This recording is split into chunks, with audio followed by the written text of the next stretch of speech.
Hello mga karadok! Welcome sa another episode kung saan pag-uusapan natin ng mga challenges na kinakaharap ng isang radiologic technologies dito sa Philippine healthcare system.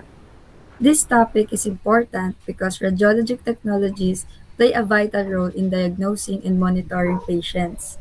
Pero kadalasan, marami rin silang struggles na nakakaapekto sa trabaho nila at sa patient care. We are honored to have with us professional radiologic technologies, Mr. Barry De Castro, who will share their experiences and insights. Thank you for joining us today, Sir Barry. Could you please introduce yourself and share your experience as a radiologic technologist? Hi, good evening. I'm Mr. Bar J.D. Castro, and my experience in radiology technologies is very, very broad because of lots of different patient encounter, of course. And of course, while you're having that in line of duty, you have to strengthen your mind and your body because there are lots of toxic patient no, coming to the ER. So proceed. Next question. Okay po. Ano pong nagpa-inspire sa inyo to pursue a career as a radiologic technologist po? To pursue my career, when I was in the high school, I was thinking, what course should I take? No, I was thinking about it, and then suddenly my brother-in-law, okay, who was radiologic technologist, got top in the board exam. So he's for top six, I think, top six or top four in the board examination at St. Jude College, Manila. That's why I took this radiologic technologies as my preferred course or profession. Next question. So to help our listeners better understand your work, sir, pwede mo po bang describe sa amin kung ano ang typical day ng isang radiologic technologist? What do you mean by typical? Sorry? Like yung mga everyday routine niyo po as a radiologic technologist nung nasa hospital po kayo. When I was in the hospital as a typical day radiologic technologist, of course, pag dumadating ako, I always pray before having my duty. Okay? And praying that sana pag nag-duty ako, hindi masyadong toxic. And even may toxic patient, matutulungan ko siya. Mabibigyan ko ng justice yung every diagnostic modalities that I will handle or encounter, or especially if ever there is a toxic patient, no? Toxic patient dyan, so kailangan mabilis ang aking mindset. Yun ang pinagpe-pray ko, dapat precise ang movement ko, no? Every movement should be precise, no? In systemic way, parang ganon. Yes, yun lang. What do you think, sir, your main responsibilities in your workplace po? My main responsibility to to give justice to any modalities that the doctor requests, because when I was in the radiologic department and having my duty, I still remember what my professor told me, that we are the doctor's eye. No, even the medtechs are also the doctor's eye.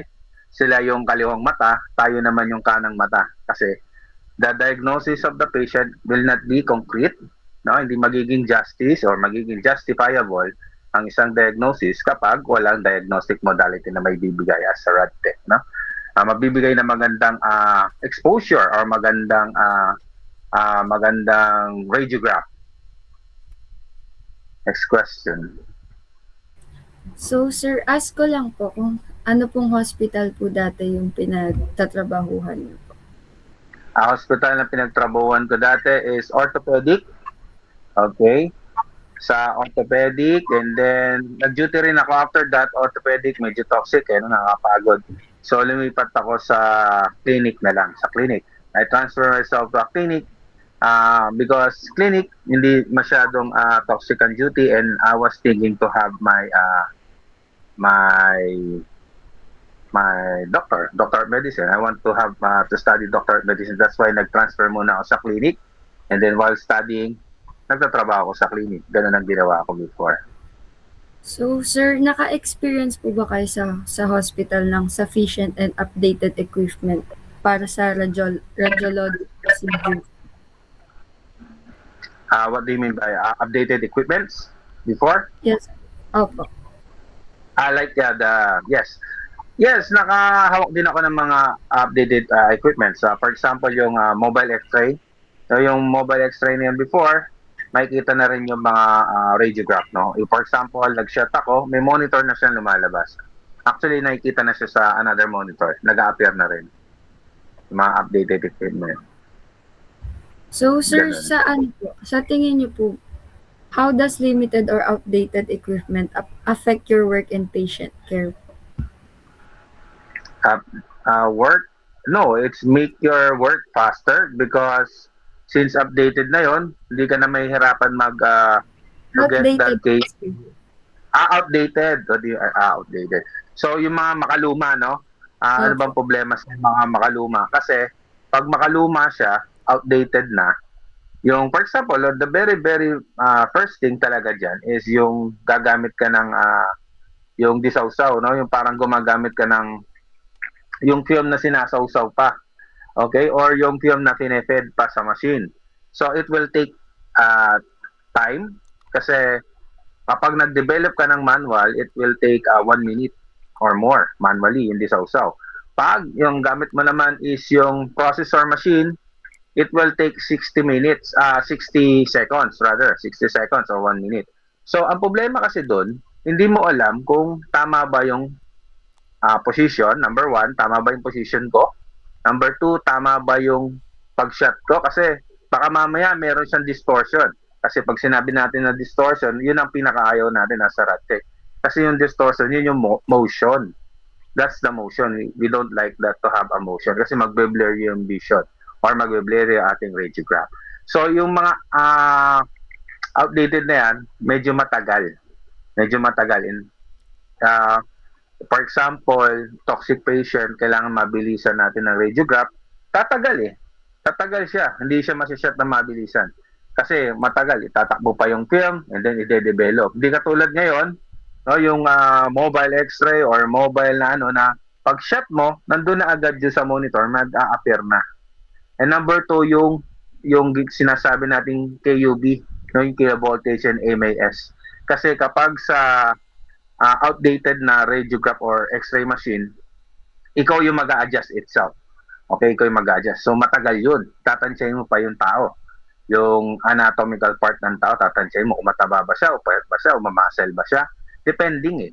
Kasi pero kapag yung updated na ginagamit natin ngayon, yung machine na mismo ang usa nagbibigay ng justifiable kung anong pinakamagandang exposure.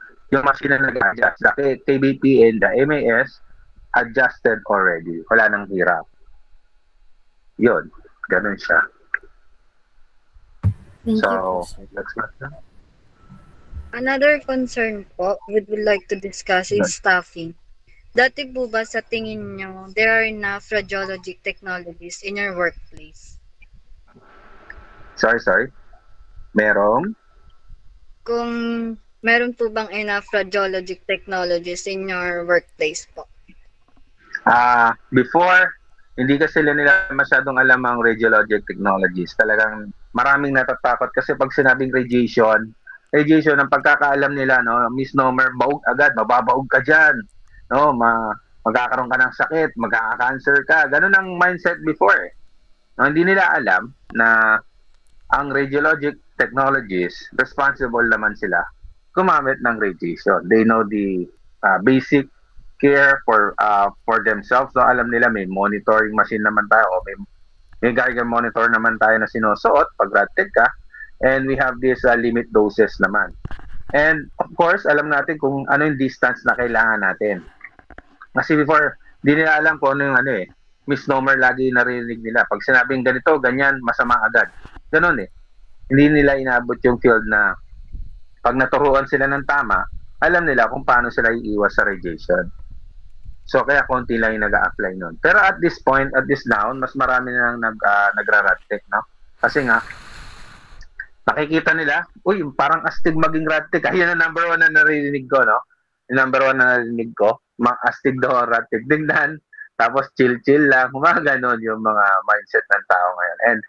And another one, ano naman daw kasi, in demand tayo sa abroad. That's why marami na nagra-rapid ngayon. Yeah. Next question, please.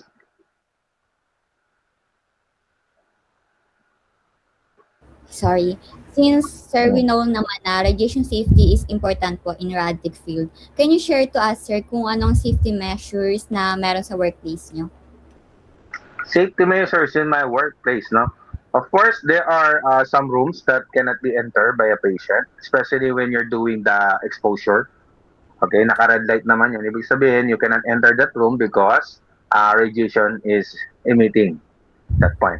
And meron tayong mga LED covers sa katawan natin. If ever kailangan hawakan ng pasyente, no, meron tayong mga assist na hawak para sa kanila. May mga LED aprons naman, mga precaution. And of course, meron din tayong mga LED walls. Okay? Yung pinto natin sa X-ray room, they are composed of LED. Even though you can see that wood, but that wood sa inside noon, meron silang mga LED. Okay, to cover or to block the scattered radiation. And using the mobile X-ray, nakikita natin sa ER, actually one bed away lang, hindi natatama sa yung radiation. Yes. Do you Next think, sir, question. na nasusunod naman po yung mga safety protocols na to? And enough po ba siya para ma-protect mismo yung community? Yung community, yes, yes. I think it's enough to protect the community. So pag X-ray tube naman, hindi naman siya ganun kataas ang radiation niya. Especially sa mga clinic, ang radiation doses nila hindi naman ganun kataas, no? Provided their rooms naman is made of LED. Even the clinics na pinagtrabahuan ko, yung doors namin, the walls, no, meron silang halong LED sa gitna, ano? And safety naman yun para sa mga patient. And provided there are yung mga precaution kasi noon, chine-check yun ng DOH. Okay? The DOH are the one responsible in checking these precursor for radiations. So, sir, sa ano naman po, pagdating naman po sa patient volume, ilan po usually ang na-handle niyo sa isang araw? And nakaka-apekto po ba ang dami ng patients sa quality ng service or sa working conditions ninyo po? Yes, no? If ever, for example, sabi ko nga, toxic sa ortho, no? Kaya umalis ako because toxic eh. So, naka-affect talaga pag sobrang dami ng pasyente. Kasi yung quality of service that you can give to your patient, no? Actually, yung tawag kasi natin sa patient is a customer. Okay? Pero ang quality ng patient, quality measure or empathy, sympathy na magbibigay natin sa patient can be limited because sa volume nila. And then afterwards, di mo na masisisi, tao lang tayo, nagkakaroon tayo ng konting burnout. And minsan napapalitan ng sungit, no? Pag nagsusungit ka na sa isang pasyente mo, ibig sabihin, that's the point na you're having a burnout already. Napapagod ka na. No, you have to relax yourself because nagiging masungit na eh. Kumbaga, nagbe-burnout ka na. Naiinis ka na. Konting galaw, konting mali lang, galit ka na. Burnout na po yun. It's a burnout already. So that it will affect your performance in doing your job, no, as a RadTech or radiologic technologist. Thank you so much po, sir, sa pag-share ng inyong experiences as a radiologic technologist. Pwede po ba namin mahingi yung insights and recommendations niyo po? Based po sa experience niyo, ano po yung mga improvements na suggest ninyo para i-reduce yung mga challenges na ito, sir? Okay, so of course, no, based on my experience, for me, no, never go to sleep without knowing something. Never go to sleep without knowing another position. Never go to sleep without knowing another knowledge regarding the radiologic technologies. Kasi the radiologic technologies are very, very broad course also. So marami tayong pwedeng matutunan. Una, pwede ka sa angiography, diba? Pwede ka sa mammography, pwede ka sa ultrasound, pwede ka sa CT scan, MRI, radiation therapy, maraming pwedeng pasukin, no? Pag radiologic technologies, pwede ka magbombero, pwede ka magpulis, pwede lahat kasi 4-year course yun sa atin, no? 4 years course. So, we can go anywhere you want to go if you already have your diploma. That's the best thing, or diploma and license, of course. We need that. So, marami kang dapat pwedeng matutunan pa. Okay. Ang recommend ko lang as of now, at the first year, no? First year. So, first year ka. So, turning to second year. Next sem, malapit na. So, I think, no, dapat yung mindset natin na maya na habit, wag mo nang isipin yun, no? Mag-focus ka na kasi this is the foundation happen. Ito na yung foundation na papasukin natin. Actually, kasi nag-ship ako sa teaching, di ba? The foundation starts now in medical terminology. Kasi pag natutunan mo yung medical terminology at nakuha mo lahat yun, unti-unti papasok yan lahat. Okay? Paano lahat? Ibig sabihin, may maririnig ka ulit na sinasabi ko na matutunan mo at may application na. That's why I keep on digging. No? Ganun. Thank you so much po, sir. Yun lang naman po para po Ayun sa lang. podcast na to. Maraming salamat po ulit, Thank sir. you. Thank you po.